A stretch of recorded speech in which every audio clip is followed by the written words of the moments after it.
दोस्त दुश्मन से वाकिफ हो जाता है। और जो समाज जिनके कंधों पे इस देश के हर कमजोर गरीब मजलूम के हक अधिकार बचाने की लड़ाई है, उसको तो और ज्यादा प्यार पैदा करना चाहिए। ये लड़ाई आज इस देश में संविधान को बचाने के आगे करोड़ों की आ गई है। पिछले 70 सालों में जो महापुरुषों के संघर्ष से अर्जित हुआ था, ये सरकार एक एक करके उस सारे अधिकारों को लूट रही है। मैं आपसे आग्रह करूंगा कि एक बार अपनी बात को शुरू करने से पहले आप सब लोग मेरे साथ भारतीय संविधान की प्रस्तावना को दोहराने का काम करें, क्योंकि आज हम जैसे पावन दिनों की तरफ बढ़ रहे हैं, तो मैं आपसे सबसे आग्रह करूंगा कि सब अपने अपने स्थान पर खड़े हो जाएं और हम भारत की संविधान की प्रस्तावना को पढ़ेंगे। उसके बाद मैं अपनी बात जो है आप सबके बीच में रखूंगा। और अपने अपने हाथ ऐसे कर ले सामने, जैसे हम संकल्प लेते हैं, शपथ लेते हैं। मेरे साथ साथ दोहराना कि हम भारत के लोग भारत को एक संपूर्ण प्रभुत्व संपन्न समाजवादी पंथनिरपेक्ष लोकतंत्रात्मक गणराज्य बनाने के लिए तथा उसके समस्त नागरिकों को सामाजिक आर्थिक और राजनीतिक न्याय विचार अभिव्यक्ति विश्वास धर्म और उपासना की स्वतंत्रता प्रतिष्ठा और अवसर की समता प्राप्त कराने के लिए तथा उन सब में व्यक्ति की गरिमा राष्ट्र की एकता और अखंडता सुनिश्चित करने वाली बंधुता बढ़ाने के लिए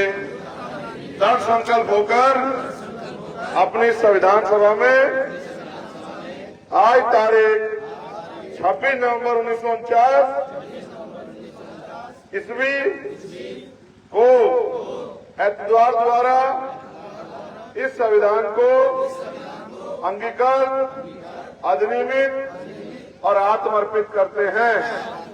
हम संकल्प लेते हैं कि अपने प्राणों की बाजी लगाकर बाबा साहब अम्बेडकर के संविधान की रक्षा करेंगे और संविधान को पूर्ण रूप से लागू कराएंगे। संविधान विरोधी ताकतों को निस्तानाबूद कर देंगे। हर एक कमजोर गरीब महिला पुरुष सभी के स्वाभिमान सम्मान की रक्षा करेंगे। बहन बेटियों को सुरक्षा और सशक्त जीवन देंगे और माओ के आंसू पूछने का काम करेंगे। बुजुर्गों के सम्मान की रक्षा करने का काम करेंगे। पुनः आपसे आग्रह करूंगा कि आप सभी लोग अपने अपनी जगह बैठ जाओ, फिर मैं अपनी बात को शुरू करूंगा।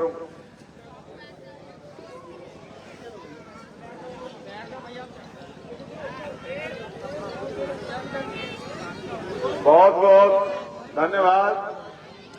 आपने मेरी बात को मजबूत करते हुए भारतीय संविधान की प्रस्तावना को पढ़ा और ये संकल्प लिया कि बाबा साहब अम्बेडकर की कुर्बानियों से जो संविधान मिला है उसकी सुरक्षा करने का काम आप लोग करोगे।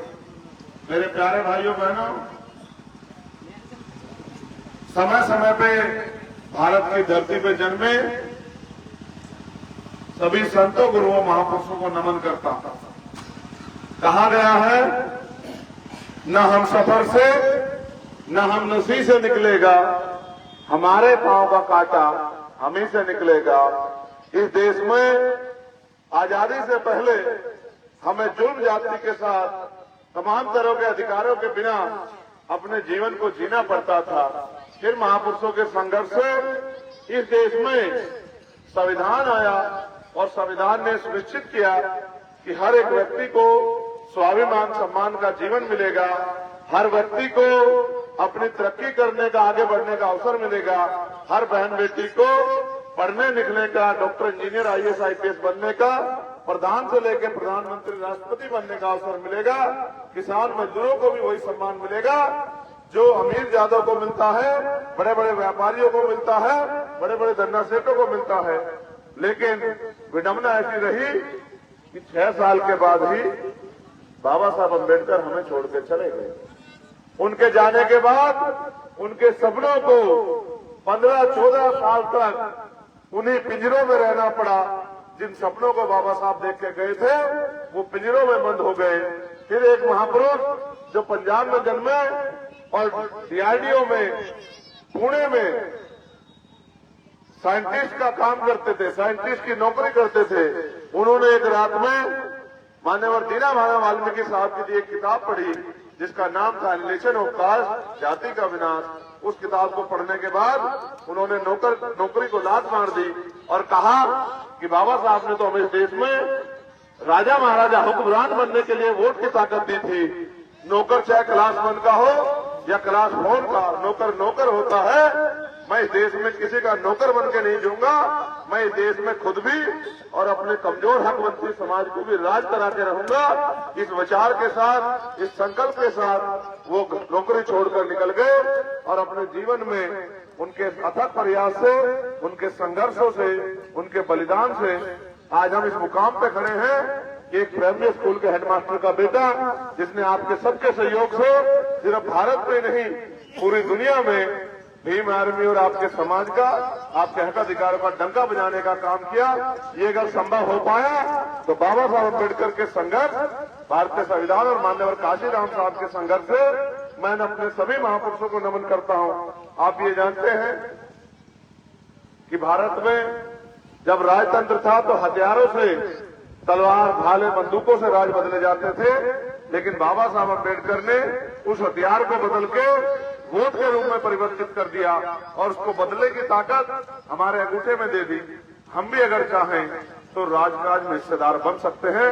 हम भी अगर चाहें तो अपने बीच के लोगों को ताकतवर बना के अपनी आवाज उठाने की जिम्मेदारी दे सकते हैं। हम भी अगर चाहें तो गरीबों, बेसहारा किसानों, मजदूरों की जिंदगी में उजाला ला सकते हैं। आज हालात ये है कि आमदनी तो नहीं बढ़ रही है लेकिन महंगाई लगातार बढ़ रही है। 350 रुपए का सिलेंडर 1150 रुपए का मिल रहा है।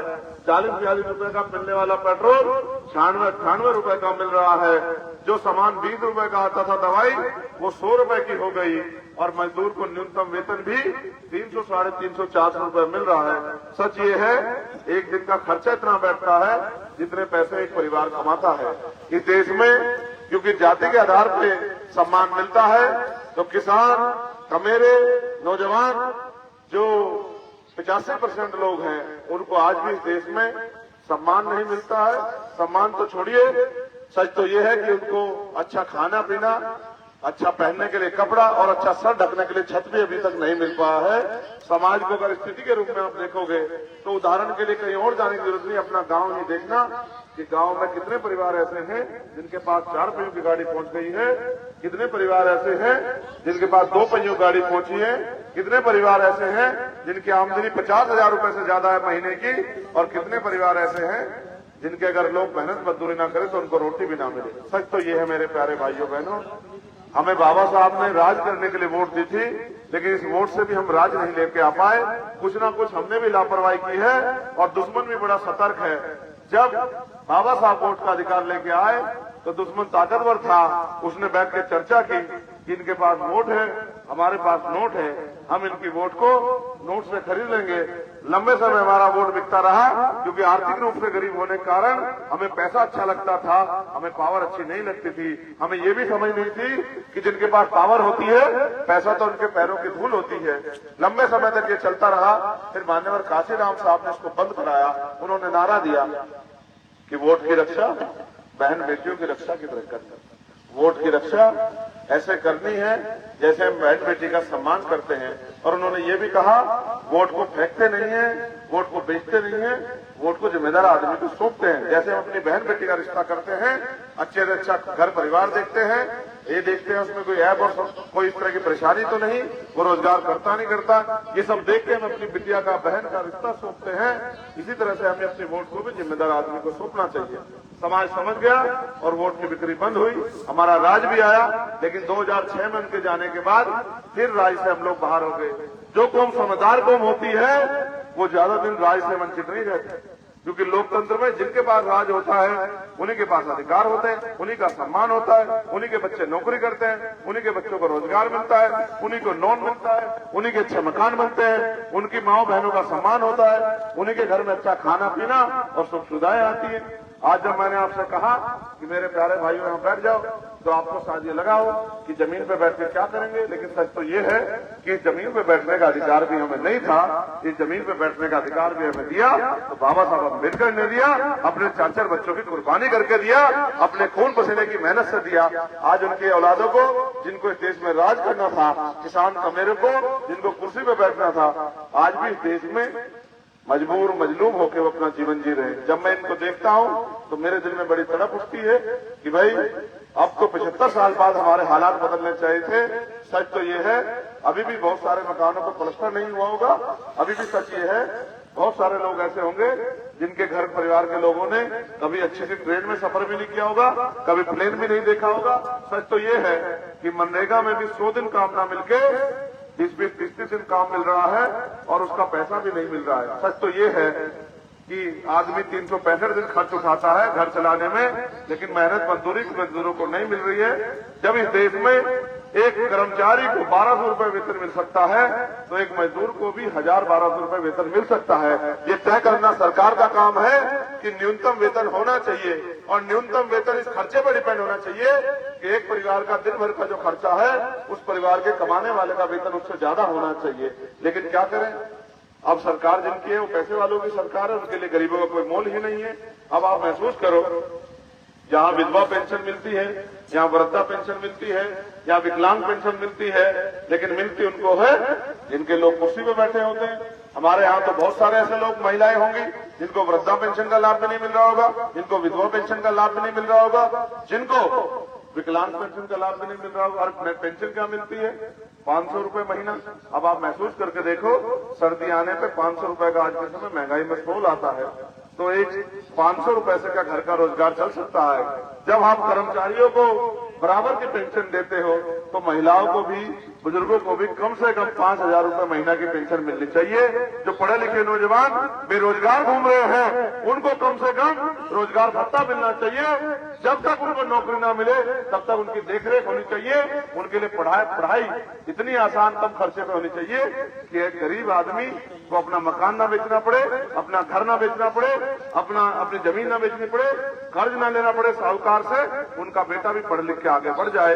क्योंकि बिना पढ़ाई लिखाई के हम लोग कोई तरक्की नहीं कर सकते। उसके साथ साथ आप महसूस करो, अमीरों के लिए बड़े बड़े हॉस्पिटल खुल गए हैं जिनमें गरीब लोग घुस भी नहीं सकते, और अमीरों के लिए बड़े बड़े स्कूल खुल गए हैं जहां अंग्रेजी में पढ़ाई होती है, वहां गरीबों के बच्चे घुस भी नहीं सकते। आने वाला कल ऐसा होगा, ना स्कूल बचेगा, ना कॉलेज बनेगा, ना हॉस्पिटल बचेगा। हम लोग इस देश में ताकतवरों के गुलाम हो जाएंगे, क्योंकि हम इससे मुक्ति का कोई रास्ता नहीं ढूंढ रहे। अभी जब मैं तो जिन भाइयों ने गले में ढोल डाल रखा था, इनका एक छोटा सा बच्चा भी ढोल बजा रहा था, मुझसे देखा नहीं गया, मैंने उसको रोका कि तू भी तो हमारा खून है, तेरे गले में ढोल देख के मेरी आत्मा को भी तकलीफ हो रही है कि मेरे भाई तेरे नसीब में तो बाबा साहब अम्बेडकर पढ़ाई के जरिए डॉक्टर, इंजीनियर, IAS, IPS बनने की काबिलियत पैदा करके गए थे।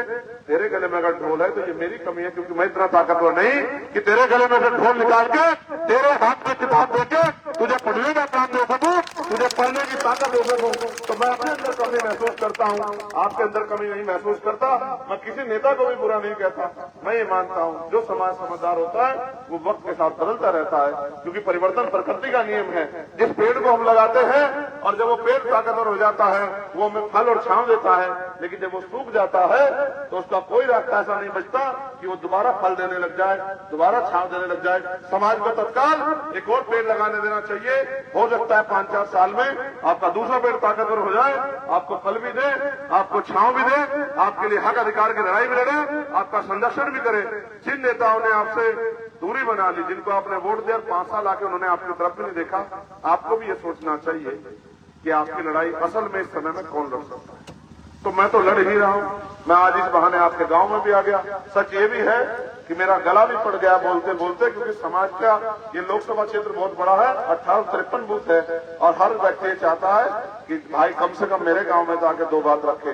भाई मैं 2 बात रख के क्या कर लूंगा, मेरा काम तो आपको समझाना है, तो मैं तो समझा के तैयार कर रहा हूं कि इस देश में एक व्यक्ति का हाथ ऐसे है उसको मांगने वाला कहते हैं, और एक आदमी का हाथ ऐसे है उसको देने वाला कहते हैं। जिसका हाथ ऐसे है उसको भिखारी कहते हैं, और जिसका हाथ ऐसे है उसको दाता कहते हैं। बाबा साहब तो हमारा हाथ ऐसे करके गए थे, हमारा हाथ ऐसे ही रहा। कब तक हम इस देश में मांगने वाले बने रहेंगे, कब तक हम इस देश में टुकड़ों में बोलते रहेंगे। इस देश में हम भी राजकाज लेकर देने वाले बन सकते हैं। आप अपने घरों में जाके देखो, मैं तो गरीब परिवार से आया हूँ। मेरे पिताजी प्राइमरी स्कूल के मास्टर थे, बाद में हेडमास्टर रिटायर हुए। आप ये जानते हैं हेडमास्टर को कितनी तनख्वाह मिलती होगी? 2004 में वो रिटायर हो गए। मैंने तो अपने जीवन में यही सीखा कि अपने लिए तो हर कोई जी सकता है, अपने लिए तो कुत्ता बिल्ली भी जी सकते हैं। जो समाज के लिए जिए उसी को लोग याद रखते हैं। मौत तो एक दिन आनी है, तो मौत की चिंता नहीं कर सकते हैं। अगर अपने लोगों के लिए कुछ कर गए तो इस दुनिया में अमर हो जाएंगे। मैं तो ये भी मानता हूँ कि जो लोग नहीं बिकते उनकी तस्वीरें बिकती हैं। इसलिए हमने तय किया है कि गुलामी की बेड़ियों को काटने के लिए हम हर कीमत चुकाने के लिए तैयार हो। जानते हो, जब भी मैं लड़ने जाता हूँ, किसी बहन के अपमान हो, किसी के पति की हत्या हो, किसी के बेटे की हत्या हो, किसी को मूछे रखने मारा जाए, किसी को मटकी छूने मारा जाए, किसी को घोड़ी पे बैठने मारा जाए, मैं हर जगह जाके जान की बाजी लगा के उसका विश्वास बढ़ाता हूं कि मेरे भाई, मेरी बहन, मेरी माँ, मेरी बिटिया, अपने आप को अकेला मत समझना, चंद्रशेखर आजाद तेरे साथ खड़ा है। और इसकी कीमत भी चुकानी पड़ती है। जो लोग सत्ता में बैठ के सोचते हैं कि हमारा तो कोई कुछ बिगाड़ नहीं सकता, जब वो जेल जाते हैं तो झूठे मुकदमे करवाते हैं ताकत के दम पे। कभी कभी मुझे जेल जाना पड़ता है। मैंने 16-16 महीने जेल काटी, मैंने दिल्ली की तिहाड़ 2-2 बार काटी। उसके बावजूद भी जब मैं इन पर नहीं रुका तो 4-4 गोली चला दी। एक गोली मेरी पीठ चीर के निकल गई, लेकिन मेरे भाइयों बहनों का, मेरी माओ का और सदगुरु रविदास जी महाराज का, बाबा साहब अम्बेडकर का ऐसा आशीर्वाद मेरे साथ है कि अभी मैं इनके बस का मरना नहीं, मानना नहीं हूँ। अभी मैं आपको छोड़ के जाने वाला नहीं हूँ, क्योंकि मैं भी जानता हूँ कि मुझे जो जिंदगी दी है कई बार मौत के करीब से निकाल के वो इसलिए दी है, जिनकी कल जयंती है सदगुरु रविदास जी महाराज ने, इसलिए क्योंकि अभी आपकी जिंदगी में सवेरा आना बाकी है। कब तक हम इस देश में गरीबी बेबसी के साथ जीते रहेंगे? भाई जो टैक्स का पैसा हम जमा करते हैं उसकी सरकार करती है, वो सरकार पूंजीपतियों के 10-10 लाख करोड़ रुपए माफ कर देती है। आपका बिजली का बिल भी माफ नहीं कर सकती। आप ये महसूस करो, जब अमीरों का, अधिकारियों का, नेताओं का बिजली का बिल माफ हो सकता है, उनके बच्चों को उनको अच्छा इलाज मिल सकता है, तो गरीबों को क्यों नहीं मिल सकता? लेकिन ये होगा तभी जब राजकाज आपके पास होगा, और राजकाज लोकतंत्र में वोट की शक्ति से बनता है। अगर आप ठान लो, जैसा कि ओमपाल जी ने कहा कि भाई ये गांव वो गांव है, अगर ये नकल जग के लोग ठान ले और ये मन में पैदा कर ले कि भाई हमें अपने आदमी को ताकत देनी है, तो आधी लोकसभा तो यही तैयार कर देते हैं। मुझसे ये बता दो कि कौन सी ऐसी लड़ाई बची है जिसको लड़कर मैं ये विश्वास पैदा कर दूं कि मैं आपका खरा हूं। अगर कोई ऐसी लड़ाई बाकी हो तो मुझे बता दो, और अगर नहीं बाकी है तो इस बार इस लड़ाई मेरा साथ दे दो कि जो मैं करना चाहता हूं, जिन अंगारों को दिल में लेकर बैठा हूं, उनको जमीन पर उतार के आपके घरों में सुख शांति का जीवन लाने के लिए, अपने भाइयों को रोजगार देने के लिए। अभी आपने देखा होगा पुलिस की भर्ती का पेपर आया, आपके गांव में से कुछ बच्चों ने भरा होगा, भरा था क्या? किन किन ने भरा बताओ?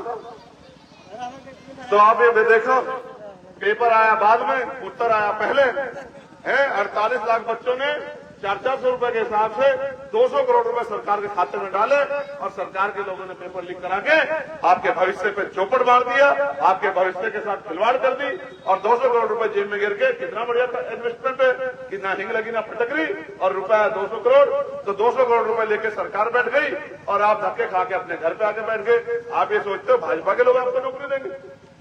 जो लोग हमें स्वाभिमान सम्मान का जीवन न दे, हमारी बहन बेटी की हत्याओं पे एक शब्द न बोले, जो हमारी मूछे काटे, घोड़ी पे बैठने चढ़ने से रोके, जो हमें मटकी छूने पे हत्या करे, वो हमें कुर्सियां देंगे, तो भाई ये हमारी गलतफहमी हो सकती है। उनका बस चले हमसे सांस लेने का अधिकार छीन लें, उनका बस चले हमारे तन से कपड़े और हमारी खाल भी उतार लें। तो आपको भी तय करना है कि इस देश में गुलामी का जीवन जीना है या गुलामी की बेड़ियां काट के सुख शांति का जीवन जीना है। अगर आप ठान लोगे तो वो दिन दूर नहीं, 2 महीने की बात है कि एक ऐसा सूरज निकलेगा नगीना से जो पूरी दुनिया में दिखाई देगा, क्योंकि आपको सदगुरु रविदास जी महाराज को, बाबा साहब अम्बेडकर को मानने वाले जानने वाले लोग इस विचार पर चलने वाले लोग पूरी दुनिया में रहते हैं। मैं सभी लोगों के टच में हूं। हर एक आदमी ये कह रहा है चंद्रशेखर भाई देश बचा लो, चंद्रशेखर भाई देश बचा लो, चंद्रशेखर भाई संविधान बचा लो। अकेला चंद्रशेखर आजाद कैसे बचाए? अगर लाठी से बचाना होता तो मैं बचा लेता, मगर ये तो वोट से बचेगा। वोट आपके हाथ में। अगर मेरी वोट एक की जगह 1000 गिनी जाती तो शायद मैं 1000 एक की बार कितनी बार वोट देता, लेकिन ये तो एक ही गिनी जाएगी। इसलिए मैं आपसे आग्रह करूंगा, इस लोकतंत्र में अपने आप को गुलाम मत समझो। अपने लिए कुछ करके दिखाना चाहते हो, आने वाली नस्लों को सुख शांति का जीवन चाहते हो, अधिकार चाहते हो, तो फिर लड़ना सीखो यार। और लोकतंत्र में लड़ने के लिए लाठी की जरूरत नहीं है। बटन दबाओ, राज ले लो, बटन दबाओ, राज ले लो, बटन दबाओ, रोजगार ले लो, बटन दबाओ, नौकरी ले लो, बटन दबाओ, जमीन ले लो, बटन दबाओ, महंगाई के खत्म कर दो, बटन दबाओ, और स्वाभिमान सम्मान का जीवन ले लो, बटन दबाओ, बहन बेटियों पर होने वाला जुल्म बंद कर दो। तो मैं धन्यवाद दूंगा जसवीर सिंह जी का, सूरज सिंह जी का, अमित कुमार जी का, राजेंद्र कुमार जी का, सौरभ कुमार जी का, रोहित कुमार जी का, अंकित कुमार जी का, अवधेश कुमार जी का।